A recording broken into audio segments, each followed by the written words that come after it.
কল্পনা করুন, কোটি ভক্তের ভিড়ে এমন এক নায়িকা যিনি কখনোই মুখে অতিরিক্ত মেকআপ লাগাইন, যিনি গ্ল্যামারের ঝলকানির পরিবর্তে নিজের স্বাভাবিক হাসি ও চোখের ভাষায় জয় করেছে মানুষের মন।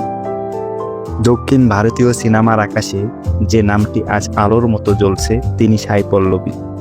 তার গল্প শুধু একজন অভিনেত্রীর সাফল্যের কাহিনী নয়, বরং সৌন্দর্য, আত্মসম্মান আর প্রতিভার মিশেল।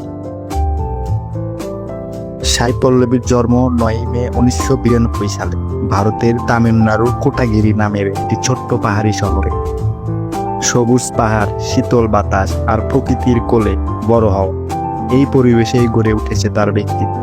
শৈশব থেকে নাচ ও গান ছিল তার নেশা। বাবা মা তাকে শিখিয়েছিলেন, জীবনে যাই হও না কেন মানুষের কাছে সহজভাবে থাকতে হবে। তিনি পড়াশোনাও ছিলেন মনোযোগী। চিকিৎসাবিদ্যা নিয়ে পড়ে ডাক্তার হওয়ার স্বপ্ন দেখতেন, কিন্তু ভাগ্য তাকে নিয়ে আসে অভিনয়ের জগতে।